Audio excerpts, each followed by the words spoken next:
Irmãos, vamos abrir a nossa Bíblia no livro do Evangelho de João. Enquanto as crianças saem para suas salinhas, abram aí comigo as suas Bíblias no livro do Evangelho de João, no capítulo 12. João, capítulo 12, do versículo 1 ao versículo 11. Pode permanecer sentados como vocês estão. Amém? Todos encontraram? Então vamos ler. 6 dias antes da Páscoa, Jesus chegou a Betânia, onde vivia Lázaro, a quem ressuscitara dos mortos. Ali prepararam um jantar para Jesus. Marta servia, enquanto Lázaro estava à mesa com ele. Então Maria pegou um frasco de nardo puro, que era um perfume caro, derramou sobre os pés de Jesus e os enxugou com os seus cabelos. E a casa encheu-se com a fragrância do perfume. Mas um dos seus discípulos, Judas Iscariotes, que mais tarde iria traí-lo, fez uma objeção. Porque este perfume não foi vendido e o dinheiro dado aos pobres? Seria 300 denários. E ele não falou isso por interesse pelos pobres, mas porque era ladrão. Sendo responsável pela bolsa de dinheiro, costumava tirar o que nela era colocado. Respondeu Jesus: deixai-a em paz, que o guarde para o dia do meu sepultamento. Pois os pobres vocês sempre terão consigo, mas a mim vocês nem sempre terão. Enquanto isto, uma grande multidão de judeus, ao descobrir que Jesus estava ali, veio não apenas por causa de Jesus, mas também para ver Lázaro, a quem ele ressuscitara dos mortos. Assim, o chefe dos sacerdotes fizeram planos para matar também Lázaro, pois por causa dele muitos estavam se afastando dos judeus e crendo em Jesus. Amém, irmãos? Esse texto aqui que nós acabamos de ler, ele acontece, na verdade, esse episódio aqui na vida de Jesus, acontece 6 dias antes, uma semana antes da sua crucificação. Jesus já estava prestes a ser preso, julgado, condenado e crucificado.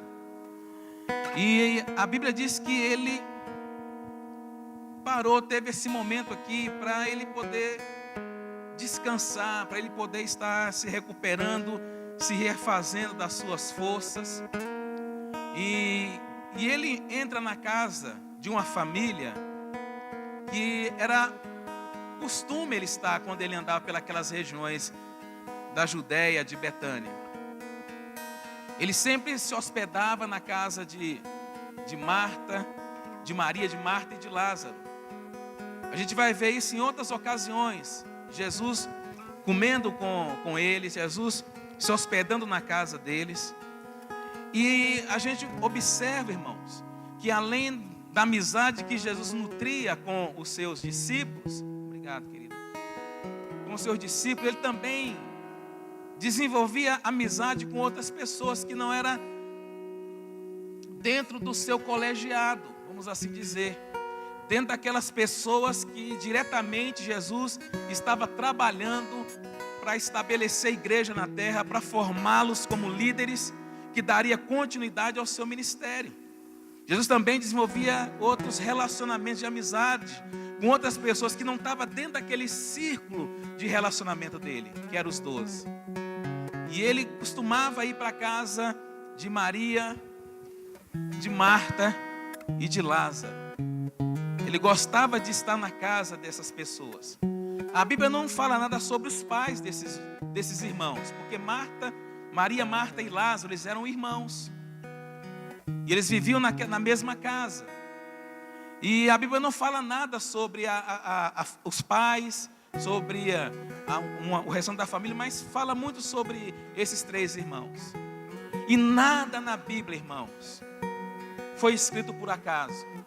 Tudo na palavra de Deus tem um propósito.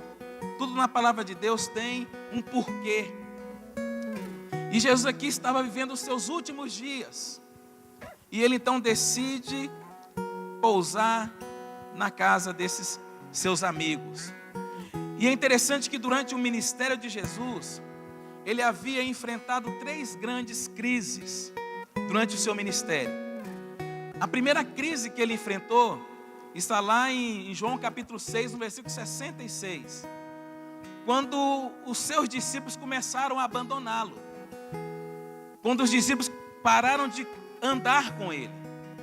Ele estava ali pregando a palavra, ensinando a multidão. E uma certa feita ele para os seus ensinamentos e ele chama a atenção da multidão dizendo: olha, vocês estão me seguindo porque eu multiplico o pão, porque eu curo as suas enfermidades. Mas o que tem que levar vocês a se tornar meus discípulos, meus seguidores, não é o que eu faço por vocês, mas é o que na verdade eu represento para vocês. Vocês têm que comer da minha carne, têm que beber do meu sangue.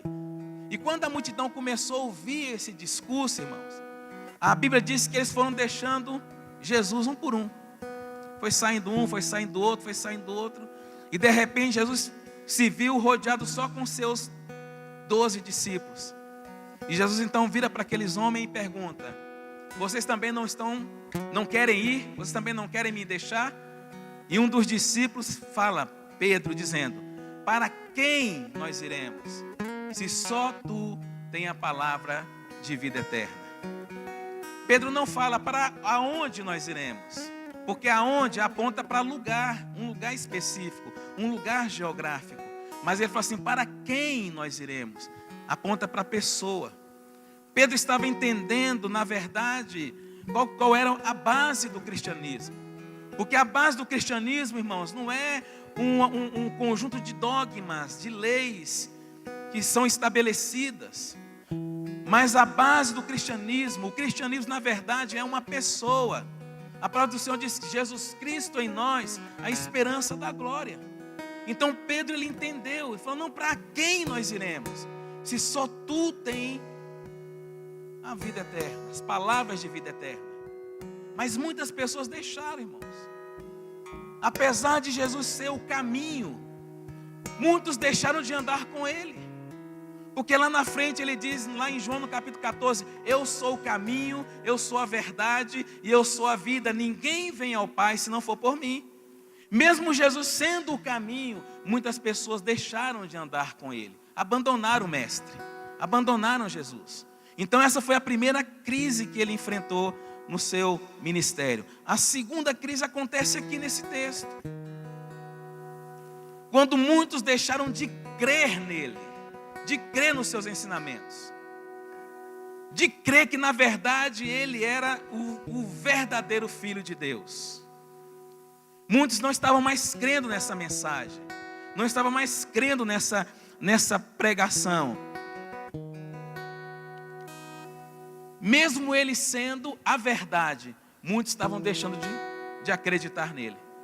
Parece uma ironia do destino, não é? Jesus é o caminho e as pessoas param de andar com ele. Ele é a verdade e as pessoas param de crer nele.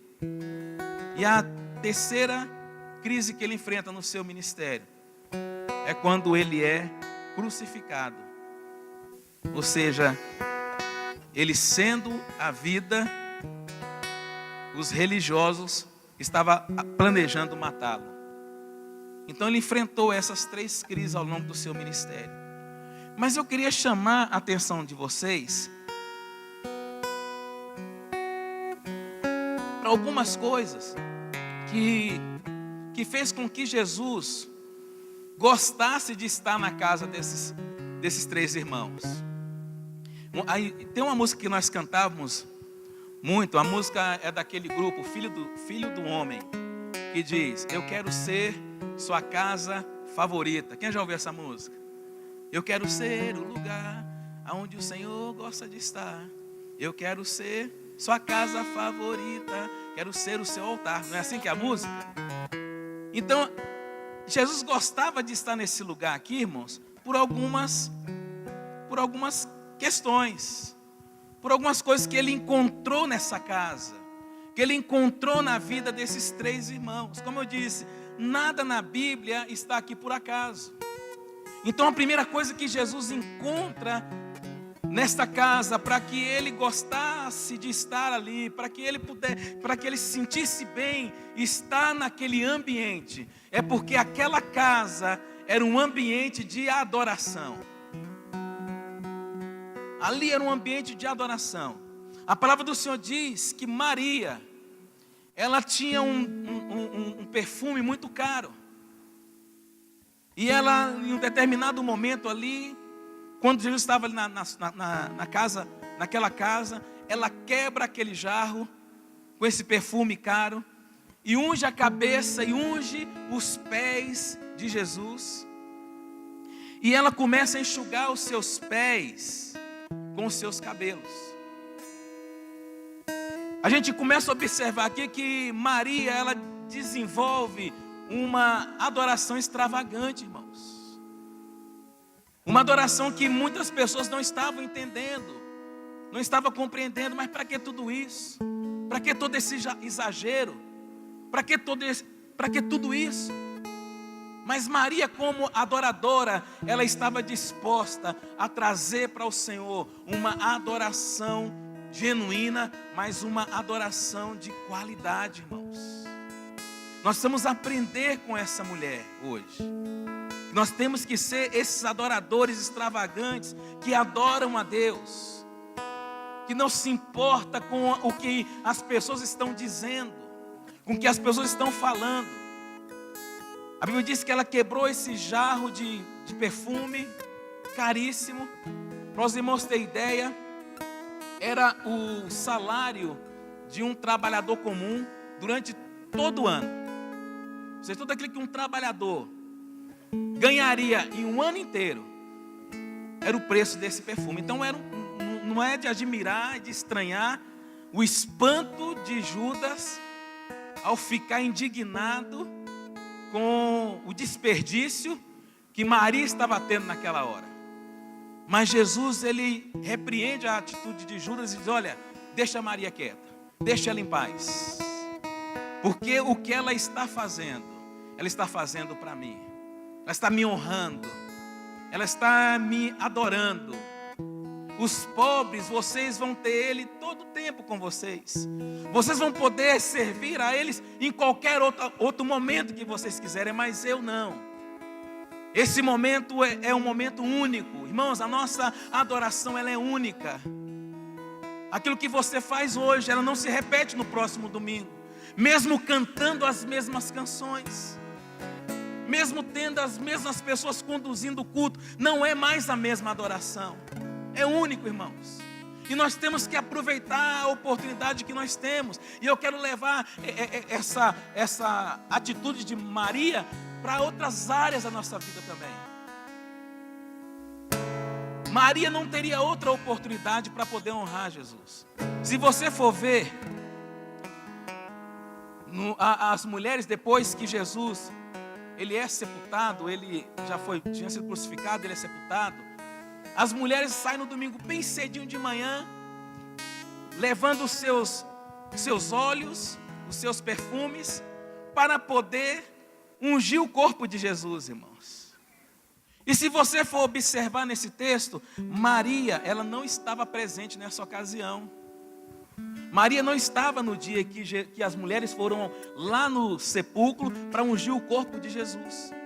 Porque Maria já tinha feito isso com Jesus em vida. Irmão, muitas das vezes nós deixamos de honrar as pessoas que estão à nossa volta quando eles estão vivos, e vamos honrá-los quando eles estão dentro de um caixão. Eu nunca vi pessoas em vida ganhar tantas flores como ele ganha no dia da sua morte. Você vê pessoas chegando com flores e colocando, e honrando, e dizendo, essa pessoa foi uma pessoa boa, essa pessoa foi isso, e começa a homenagear. Mas muitas vezes nós deixamos fazer isso quando a pessoa está morta. Mas Maria não. Maria fez enquanto Jesus estava vivo, enquanto Jesus estava com ela, enquanto ela tinha oportunidade, enquanto ainda havia chance, irmãos. E nós não podemos perder as oportunidades que nós temos de adorar o Senhor com intensidade, de adorar o Senhor com todo o nosso coração, com toda a energia que nós temos. Porque é único esse momento é singular nas nossas vidas. E Maria, como uma verdadeira adoradora, ela soube aproveitar o momento. E quando ela vai adorar o Senhor, ela adora o Senhor com coisas que custavam para ela, que demandava esforço, que demandava sacrifício.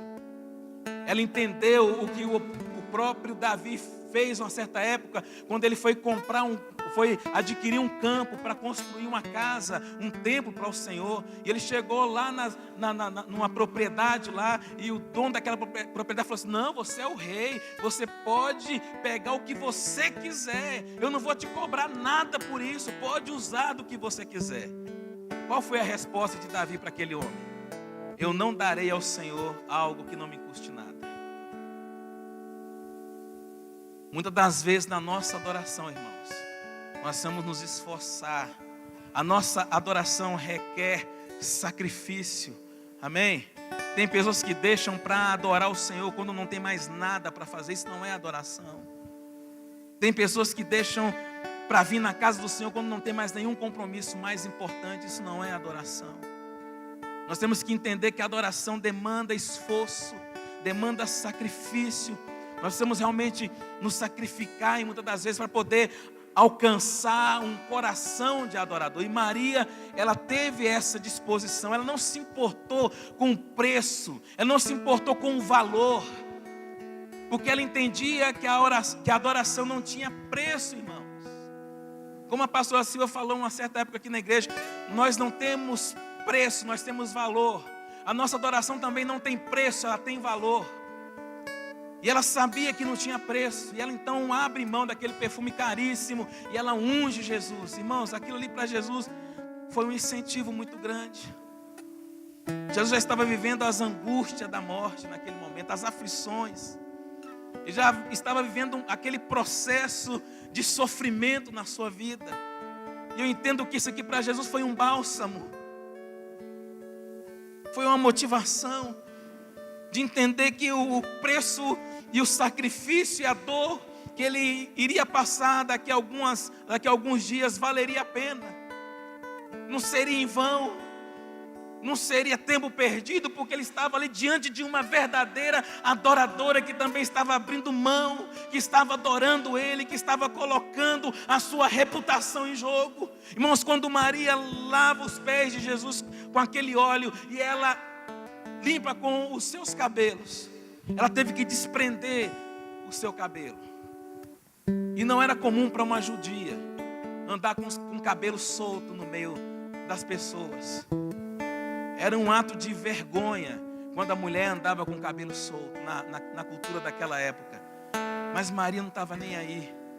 Ela solta os seus cabelos no meio daquelas pessoas, e ela começa a usar os seus cabelos para lavar os pés de Jesus. Naquele momento ela se coloca na posição de uma escrava, irmãos. Livre, mas se coloca numa posição de escrava, porque ela sabia que ela não estava sendo obrigada a fazer aquilo. Partiu de um desejo íntimo do coração daquela mulher. E ela então se ajoelha, pega os seus cabelos, e a Bíblia diz que o cabelo da mulher é a sua glória, e começa a lavar os pés de Jesus. Nós precisamos entender que a casa onde Jesus gosta de estar é uma casa que está repleta de adoração. Amém? A sua casa tem que ser um lugar de adoração. A adoração nossa não pode ser momentos que nós tiramos aqui na igreja, irmãos. O nosso culto aqui, ele não começa quando dá 7 horas da noite. Quando dá 7 horas o nosso culto continua. Porque é o culto que nós fazemos aqui na casa do Senhor é uma extensão do que nós fazemos na nossa casa. Amém? Então a sua casa precisa ser um ambiente de adoração. Precisa ser um ambiente de humildade. Onde você entende que as pessoas que estão ali estão num patamar mais alto do que você. Diz que o marido deve amar a sua mulher como Cristo amou a igreja. E a mulher deve obedecer a Cristo, ser sujeita ao marido como a igreja está sujeita a Cristo. Então nós precisamos entender, irmãos, que o nosso lar, a nossa casa, precisa ser esse ambiente de adoração. E Maria representa a adoração dentro dessa casa. Em segundo lugar, a nossa casa precisa ser um ambiente de trabalho, um ambiente de serviço. Marta, ela representa serviço, ela representa trabalho. Irmãos, mas Jesus, uma certa feita, repreendeu Marta, porque estava ocupada com tantas as coisas, porque estava deixando o trabalho, o serviço, ocupar o lugar da presença de Deus na vida dela, estava mais preocupada em fazer do que ser para Deus. Porque Deus, ele não está muito preocupado no que nós fazemos para Ele, mas a preocupação de Deus é o que nós somos para Ele. Então foi por isso que Jesus chamou a atenção de Marta naquele momento. Falou assim: Marta, Marta, você está ocupada com várias coisas e uma só é necessária. E Maria escolheu a melhor parte. Mas Jesus não estava repreendendo, estava desfazendo do trabalho de Marta. Não, porque o próprio Jesus entende, irmãos, que o serviço é necessário. Abra comigo a sua Bíblia no livro de Marcos, no capítulo 10. Marcos capítulo 10, a partir do versículo 40.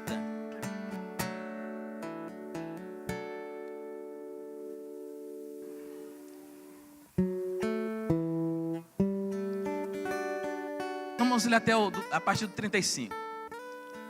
Depois Tiago e João, filho de Zebedeu, chegaram perto de Jesus e disseram: Mestre, queremos lhe pedir um favor. O que vocês querem que eu faça para vocês? Perguntou Jesus. Eles responderam: quando o Senhor se assentasse no trono do seu reino glorioso, deixa que um de nós se sente à sua direita e o outro à sua esquerda. Jesus respondeu: vocês não sabem o que estão pedindo.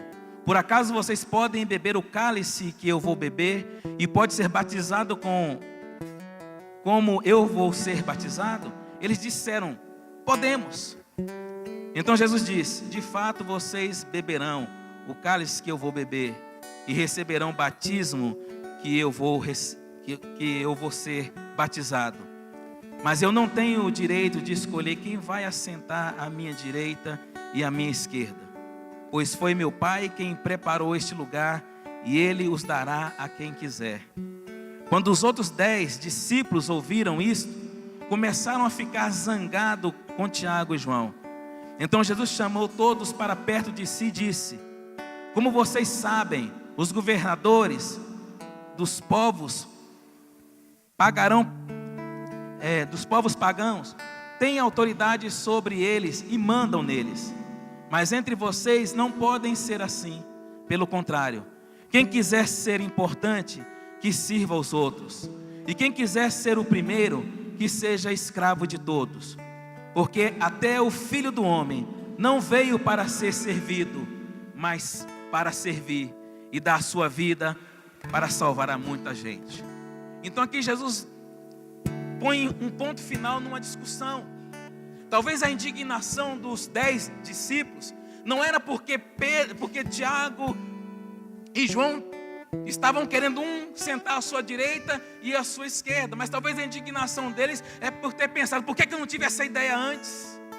Por que eu não pensei nisso primeiro? Eles chegaram primeiro. E eles começaram ali a se disputar quem seria o que assentaria à sua direita, à sua esquerda. E houve também por parte dos discípulos uma indignação. E aconteceu um conflito ali. E Jesus então começa a trazer os discípulos ao centro. Começa a dar prumo para eles. Começa a corrigir algumas dificuldades que estava tendo. Dizendo: olha, lá fora é normal isso. Lá fora os governantes querem governar, querer assentar nas primeiras cadeiras. Quem assistiu à eleição do presidente do Senado essa semana? Vocês ouviram você viu o que aconteceu lá, né?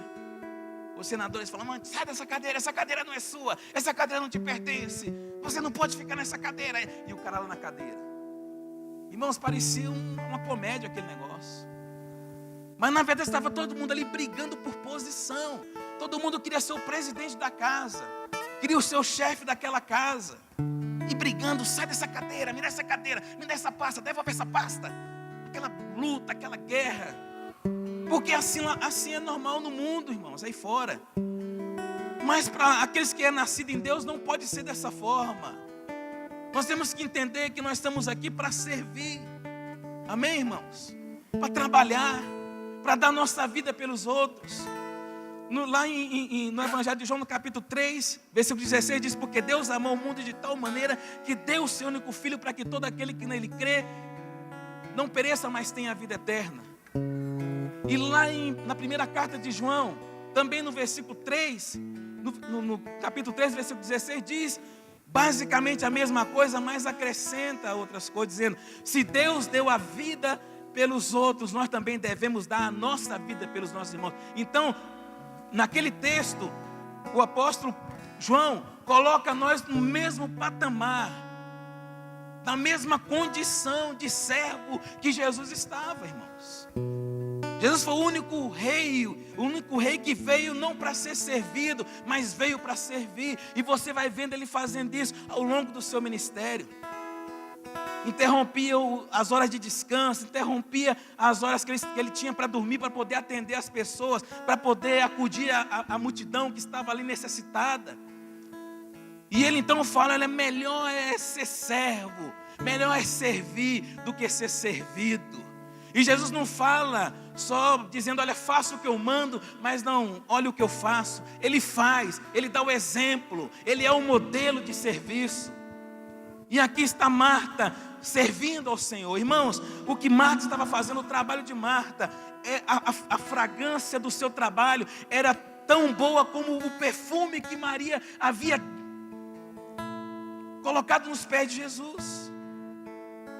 O que Marta estava fazendo aqui também para Jesus, também já estava recebendo como um perfume agradável, como uma fragrância agradável diante das suas narinas. Nós precisamos entender que nós precisamos trabalhar. A palavra do Senhor diz: trabalhar enquanto é dia, porque chega a noite, ninguém pode fazer mais nada, irmãos. Então a oportunidade que você tiver de servir, sirva. Esposas, talvez você tem um marido que você fala: mas esse marido não merece eu ficar fazendo a comidinha quentinha para ele. Mas o que a Bíblia nos manda fazer? No caso, as mulheres: sirva ao seu marido como fazendo para o Senhor. Maridos, sirvam as suas mulheres como fazendo para o Senhor. Então tudo que nós temos que fazer, irmãos, mesmo servindo aos nossos irmãos, fazemos como se estivéssemos fazendo para Deus, porque Ele vai receber dessa forma. Afastai-vos de mim, porque não conheço. Porque quando eu tive fome, não me deste comer. Quando eu tive sede, não me deste beber. Quando eu estava doente, não foste me visitar. Quando eu estava preso, não foste me ver. Mas quando é que o Senhor esteve com fome e não te demos comida? Quando estivesse com sede, não te demos água para beber? Quando estava doente, nós não fomos te visitar? Quando estava preso, nós não fomos te visitar? Quando você deixou de fazer uma dessas coisas para os meus pequeninos, foi a mim que você deixou de fazer. Então nós temos que fazer, irmãos, fazendo para o Senhor. Amém? Nós temos que trabalhar na obra do Senhor, trabalhar com alegria. Se você está sendo comissionado para fazer algo na casa de Deus, faça com alegria, faça com disposição. Você pode observar na vida de Marta essa atitude. Ela fazia com alegria, ela fazia com dedicação o que ela estava fazendo. Tanto é, irmãos, que em um determinado momento ela poderia fazer uma comida só, básica, uma comida simples, mas ela quis fazer vários pratos diferentes. Dedicação no que estava fazendo para Deus. E nós estamos aqui para servir uns aos outros. Amém, irmãos? A última mensagem que Jesus deixa para os seus discípulos é uma toalha e uma bacia. Essa é a nossa arma que nós temos que usar nos nossos relacionamentos. Estamos caminhando já para o final.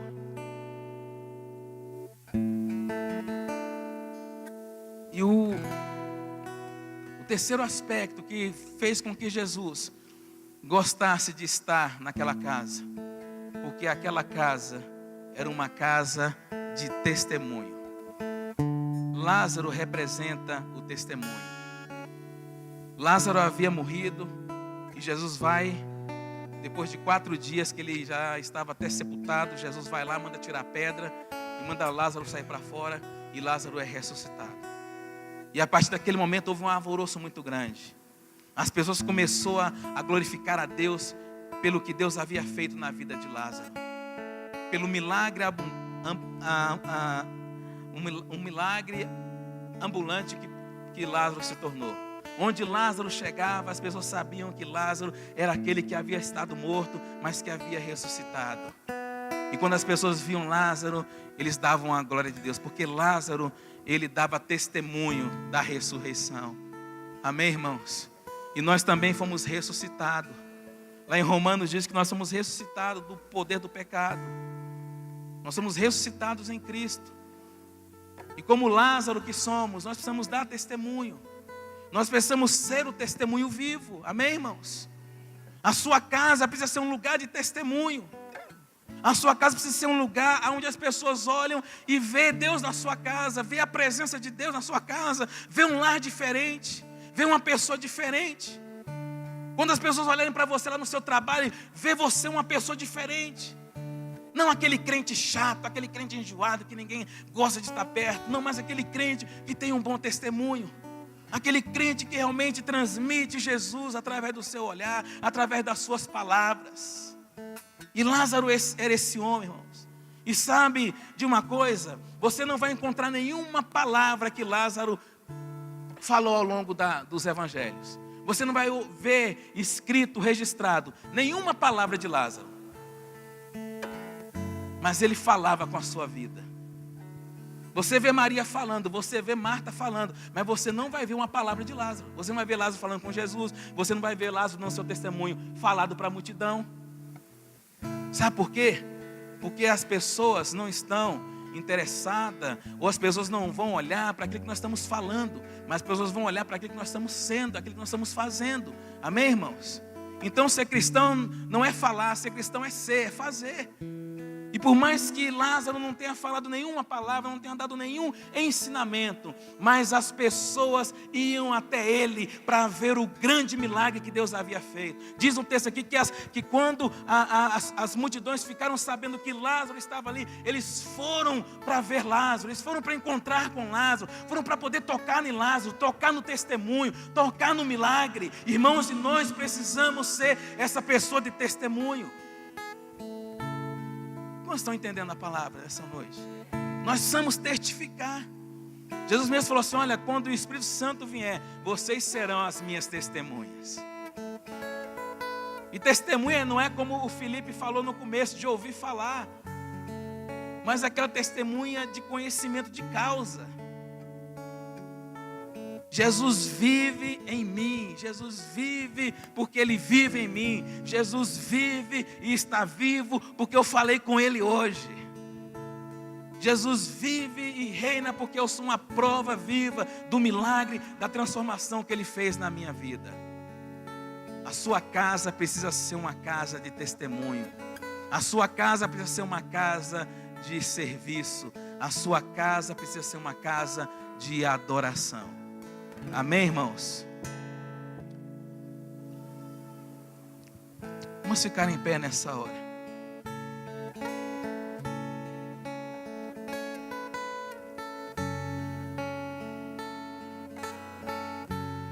Com essa mensagem na nossa mente ainda, vamos orar para que essas características que essas 3 pessoas representam: Maria, adoração; Marta, serviço; Lázaro, testemunho, esteja dentro dos nossos lares, amém? Esteja dentro das nossas casas e principalmente dentro dos nossos corações. Que o meu coração seja um coração de adorador, um coração de serviço e um coração de testemunho. Eu tenho certeza que a atitude dessas 3 pessoas, tornou aquela noite difícil que Jesus estava começando a enfrentar, aquela semana difícil que ele estava começando a enfrentar, um bálsamo para a vida dele. Com certeza, irmãos, a atitude de Marta, a atitude de Maria, a atitude de Lázaro fortaleceu Jesus naquela hora. Amém, irmãos? Quem quer fortalecer Jesus, né? Quem quer fortalecer a pessoa de Jesus nessa geração? Amém? Quem quer que Jesus seja forte nessa geração? Que Jesus seja realmente intenso nessa geração? Então, amado, que você possa carregar na sua vida adoração, serviço e testemunho. Amém? Repete comigo: Senhor, que eu seja Maria, lugar de adoração, um ambiente que te adora, um ambiente onde reconhece a sua presença, um ambiente que tem sensibilidade para reconhecer e aproveitar as oportunidades que nos é dada. Senhor, que eu possa ser um ambiente de serviço, de trabalho, que eu possa entender que melhor é servir do que ser servido, que se eu quero ser o maior no reino dos céus, eu me torne o maior nessa terra, o menor nessa terra. Amém, irmãos? Senhor, me ajude a ser um ambiente de testemunho, que eu e a minha casa seja um lugar onde testifica do amor de Deus, onde testifica da presença de Deus, onde testifica da graça de Deus. Senhor, que a minha casa, que a minha família seja um ambiente de testemunho para a glória e para o louvor do teu santo nome. Comece a orar agora você, se você se identificou em alguma dessas características, irmão. Se você às vezes entende nessa noite: não, eu tenho que ser mais Maria, não, eu preciso ser um pouquinho mais de Marta, não, eu preciso ser um pouquinho mais de Lázaro. Então, se você identificou as áreas deficientes na sua vida, comece a orar agora. Talvez você está trabalhando, está fazendo, mas você não está tendo as motivações certas. Você não está fazendo do seu trabalho um ambiente de adoração, não está fazendo do seu trabalho um lugar onde Deus é adorado. Irmãos, tem muita gente que faz as coisas não para adorar o Senhor, que trabalha não para servir, mas para aparecer. Que nós não sejamos essas pessoas, que nós possamos fazer como o João falou: o importante é que ele cresça e que eu diminua. Oh Deus, em nome de Jesus, oh Pai, oh Senhor, que eu possa expressar na minha vida um ambiente de adoração, um ambiente, Deus amado, de serviço, um ambiente de testemunho, Pai, no nome de Jesus, para que o Senhor possa ser glorificado, para que o teu nome seja exaltado, Deus amado. Nós oramos, ó Deus, e pedimos a tua bênção sobre as nossas vidas, sobre a tua igreja, sobre o teu povo, ó Deus. Faça de nós a casa favorita, Pai. Faça de nós o lugar onde o Senhor gosta de estar. Faça das nossas vidas, ó Deus amado, o lugar onde o Senhor gosta de estar, de habitar, de viver, ó Deus amado. Assim como o Senhor gostava de estar, ó Deus amado, na casa de Maria, de Marta, de Lázaro, ó Deus amado. Que o Senhor possa gostar, Deus amado, de também estar nas nossas casas, de estar presente no meio da nossa família, Pai, porque o Senhor encontrou nas nossas vidas esse ambiente de adoração, o Senhor encontrou nas nossas vidas esse ambiente de trabalho, de serviço, Deus amado, sabendo que nós devemos servir ao Senhor com os nossos dons, com as nossas habilidades, com os nossos talentos, com aquilo que temos, com as nossas posses, ó Deus amado, com aquilo que o Senhor tem nos dado, com o nosso carro, com a nossa casa, Pai amado, nós devemos adorar o Senhor com tudo que nós temos, ó Pai. Oh Deus, nos ajuda, Senhor, nos ajuda, Deus amado, a te servir com tudo que temos, ó Pai amado, e nos ajuda a ser testemunhas vivas, testemunhas oculares, testemunhas que têm experiência de causa, oh Pai amado, que vive, Deus, a transformação, que vive a ressurreição dia a dia nas nossas vidas, ó Pai. Em nome de Jesus nós oramos, ó Pai. Em nome de Jesus. Eu quero convidar as pessoas que vão nos ajudar com a ceia hoje. Pode vir aqui para frente, nesse ambiente de oração. Nós vamos participar da ceia do Senhor. Nós vamos celebrar a ceia do Senhor. Nós vamos celebrar o momento em que Jesus nos possibilita a sermos adoradores verdadeiros. Um ambiente em que nos possibilita a gente ser pessoas que trabalham para o reino de Deus, que dá testemunho, porque foi por causa do que Jesus fez, foi por intermédio da sua morte e da sua ressurreição, que nós temos condições de ter essas qualidades na nossa vida, em nome de Jesus. Em nome de Jesus, levante a sua mão para cá e vamos orar pelos elementos. Pai, em nome de Jesus, nós consagramos, nós abençoamos o pão, abençoamos esse suco da uva, Deus amado, que passa a representar o corpo e o sangue de Cristo, ó Pai amado. Ao participarmos dessa ceia, possamos, ó Deus, renovar a nossa aliança contigo, possamos renovar o nosso amor para contigo, possamos renovar a nossa esperança, Deus amado, porque a tua palavra diz que nós devemos fazer isso até que o Senhor venha.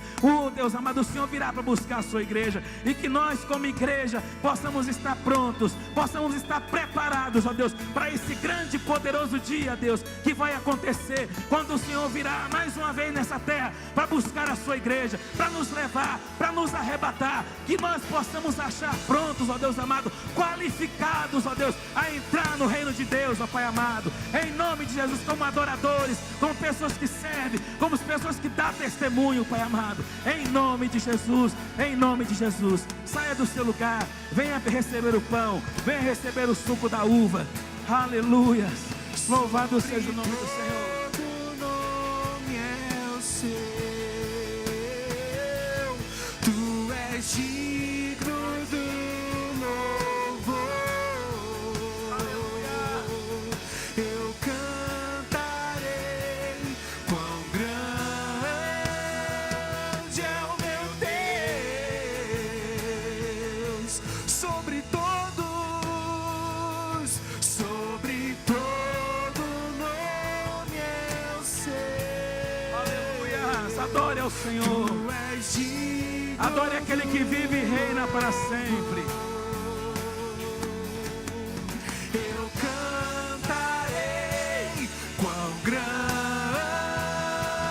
é o meu Deus, quão grande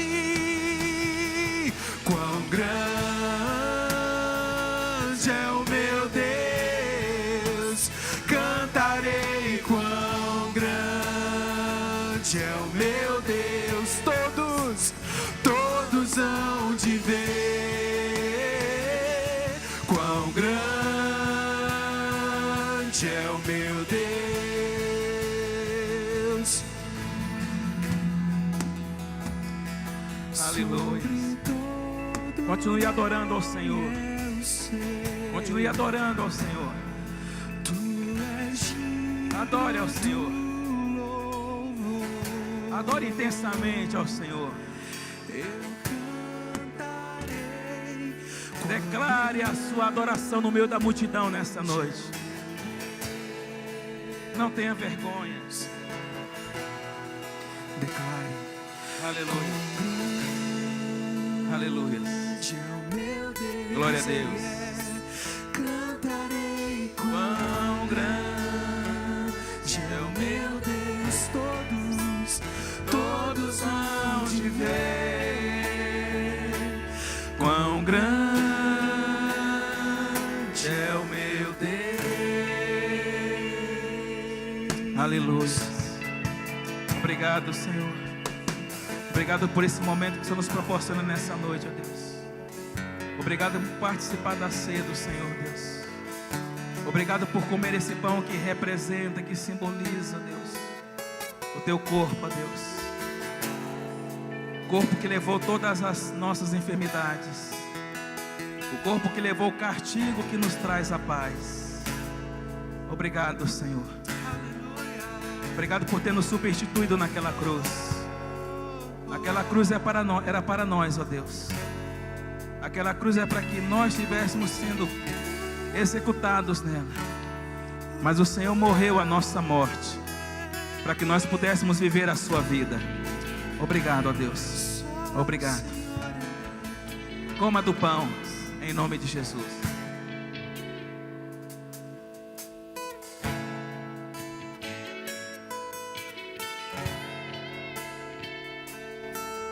Obrigado, Senhor, pelo suco da vide, ó Deus, pelo suco da videira. Tua palavra diz que sem derramamento de sangue não há remissão de pecados. E o teu sangue foi derramado naquela cruz, para que toda maldição, para que todo pecado fosse anulado, fosse perdoado nas nossas vidas. Obrigado, ó Deus, porque essa graça e essa misericórdia está sobre cada um de nós nessa noite. Por conta do sangue do Senhor que foi derramado naquela cruz, hoje nós podemos ter acesso à presença de Deus. Hoje nós podemos ser chamados filho do Deus Altíssimo. Obrigado, Jesus. Obrigado porque o Senhor sabia que o que aconteceria, Pai. O Senhor sabia que o Senhor deveria morrer naquela cruz, que o Senhor deveria padecer naquela cruz. O Senhor sabia que o teu sangue teria que ser derramado naquela cruz, que cada gota de sangue do Senhor deveria ser derramado. Mas mesmo assim o Senhor não desistiu, mesmo assim o Senhor não voltou atrás, mas o Senhor continuou. O Senhor foi fiel até a morte, e morte de cruz, e derramou o seu sangue para nos redimir, para nos resgatar, para nos purificar de todo pecado, para regenerar a nossa vida de todo pecado, para retirar de nós, ó Deus, o domínio da nossa natureza carnal, da nossa natureza caída, Pai amado. E que hoje nós pudéssemos ser dirigidos pelo Teu Espírito Santo. Tudo isso é possível porque o Teu sangue foi derramado. O Teu sangue foi dado naquela cruz, como uma moeda de pagamento, ó Deus. Porque sem derramamento de sangue não há remissão de pecado. E o Senhor pagou um alto preço pelas nossas vidas. Obrigado, Jesus. Que esse sangue que foi derramado possa nos lavar, possa nos limpar, nos redimir, nos purificar, nos dar condições, ó Deus amado, de ser testemunha, de ser servos, de sermos, Deus amado, adoradores na Tua casa, na Tua presença. Em nome de Jesus, nós nos apropriamos, ó Deus, de todos os benefícios, ó Pai, que acompanha o sangue de Jesus, que acompanha a obra consumada de Jesus na cruz do Calvário. Nós tomamos posse agora pela fé, em nome de Jesus, da saúde física, da saúde espiritual, da saúde mental, da saúde emocional, Pai, porque Jesus levou todas as nossas dores, Ele levou todas as nossas enfermidades, e nas suas pisaduras nós somos sarados, curados. Então, em nome de Jesus, pela fé, receba cura, receba saúde na sua vida, receba saúde no seu corpo, receba saúde na sua alma, receba saúde no seu espírito, receba saúde na sua mente, receba saúde em nome de Jesus, pelo intermédio do sangue de Jesus que foi derramado naquela cruz do Calvário. Em nome de Jesus, beba do cálice.